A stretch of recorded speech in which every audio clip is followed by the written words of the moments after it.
नमस्कार नमस्कार दोस्तों, किसी ने क्या कमाल की बात की है कि किसी भी इंसान का जो सम्मान है वो उसकी समय और स्थिति के कारण होता है, लेकिन इंसान हमेशा इस बात को भूल जाता है कि वो सोचता है कि उसका जो सम्मान हो रहा है वो उसकी वजह से हो रहा है, यानी कि उसमें कोई खास बात, जबकि ऐसा नहीं है दोस्तों। कभी भी समय आपका बदल सकता है, तो वो सम्मान जो आपको पहले मिल रहा है वो बाद में नहीं भी मिलेगा, इसकी कोई गारंटी नहीं है। दोस्तों, एक किस्सा, एक कहानी, एक ऐसे सरकारी अधिकारी की कहानी है कि एक बार वो अपने पुत्र को लेकर के किसी बड़े रेस्टोरेंट में, 5 स्टार होटल में खाना खाने के बाद वापस जा रहे थे। वापस जाने के लिए जब वो अपनी कार में बैठे अपने बच्चे के साथ, तो उन्होंने जैसे ही अपने बच्चे से अपनी तारीफों की पुल बांधने शुरू किए, अपने बारे में बताना शुरू किया कि मैंने ये कर दिया, मैंने वो कर दिया, तभी अचानक एक पुलिस गार्ड जो यहाँ पर सिक्योरिटी के लिए रहता है सड़क पर, उसने उनकी गाड़ी को रोका। उसने उनसे कहा कि सर, आपने बेल्ट नहीं लगाई हुई है। तो वो उससे बोले, यार तुम कमाल कर रहे हो, तुमने मेरी गाड़ी रोक ली, तुम जानते हो मैं कौन हूं, मैं कितना बड़ा अधिकारी हूं, मैं महासचिवालय में बैठता हूं, मैं सरकारी अफसर हूं, तुम मेरी गाड़ी रोक रहे हो।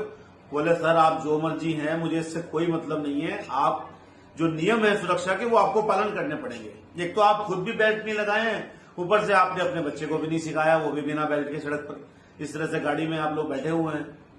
तो वो फिर गुस्सा हो गए, बोले, यार कमाल कर रहे हो, तुम जानते नहीं हो मैं कौन हूं। उन्होंने अपनी उसको बताने शुरू कर दिया, मैं ये हूं, मैं वो हूं, मैं तुम्हें अंदर करवा दूंगा, मैं तुम्हारी नौकरी को कर दूंगा। बखान करने लगे। वो बोले, सर आप देखिए, ये सब बातें मुझसे मत कीजिए, आप चुपचाप अपनी बेल्ट लगाइए, नहीं तो मैं आपको यहां से गाड़ी 1 इंच भी आगे नहीं जाने दूंगा। तो उन्होंने सोचा, छोड़ो क्या बात बढ़ानी। तो उन्होंने उसकी बात मानते हुए बेल्ट लगाई, लड़के ने भी बेल्ट लगा ली, दोनों बेल्ट लगाकर बैठे और आगे चल दिए। जैसे ही वो चले, अचानक से जब आगे बढ़े ही थे, पीछे से आवाज आई कोई, जैसे किसी की टक्कर लगी हो। तो उन्होंने जैसे पीछे मुड़ के देखा, एक बुजुर्ग व्यक्ति को कोई गाड़ी वाला टक्कर मार के बहुत तेजी से आगे निकल गया था। तो उस पुलिस वाला जो था वो बगल भाग करके आया, उसने उस बुजुर्ग व्यक्ति को उठाया। उठाने के बाद उसने आवाज दी इनको, सरकारी अफसर को, ये महासचिवालय वाले भैया 2 मिनट रुकिएगा, ये बुजुर्ग व्यक्ति को टक्कर लग गई है, इनको लेकर के जाना है जरा हॉस्पिटल तक, मेरे पास कोई साधन नहीं है। तो उन्होंने बहाना किया, नहीं यार मैं नहीं आ सकता, मुझे बड़ी जल्दी है, मेरी माँ की तबीयत खराब है, मुझे जाना है, और बहाना करके वो वहां से निकल गए। ये सारी बातें शुरू से लेकर अंत तक बच्चा बड़े गहन तरीके से सुन रहा था। उसको मन ही मन ये अच्छा नहीं लग रहा था कि पापा ने मेरी मदद नहीं की।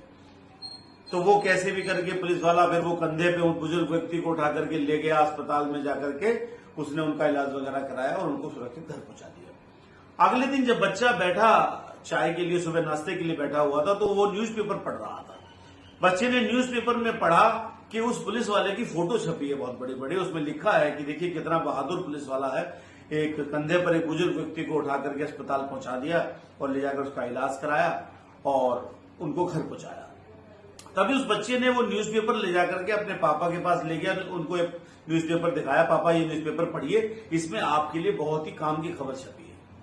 ये कहकर के देकर के वो चला गया। तो उन्होंने उसको पढ़ा तो वो बड़ा शर्मिंदा हुए। दोस्तों, ये छोटी सी कहानी हमें ये शिक्षा दे रही है कि हम दुनिया में चाहे कितने भी कामयाब इंसान क्यों ना बन जाए, हम कितना ही पैसा क्यों ना कमा लें, सब कुछ हमारे पास आ जाए, लेकिन अगर हमारे अंदर इंसानियत नहीं है दोस्तों, तो वो पैसा, वो दौलत, वो शोहरत, वो पद किसी भी काम का नहीं है। आप जरूर अपने सपने पूरे कीजिए, अपने आप को बड़ी स्थिति, बड़ी कुर्सी तक पहुंचाइए, बड़े नाम आप दुनिया में करिए, लेकिन आप अपने अंदर इंसानियत को भी जिंदा रखिए। दोस्तों, सबसे बड़ी चीज है इंसानियत, अगर वो नहीं रही तो उस पैसे, उस दौलत, शोहरत का कोई फायदा नहीं है। दोस्तों, हमेशा कहता हूं, बनिए कुछ ऐसा कि हर कोई बनना चाहे आपके जैसा। दोस्तों, धन्यवाद, बहुत बहुत धन्यवाद।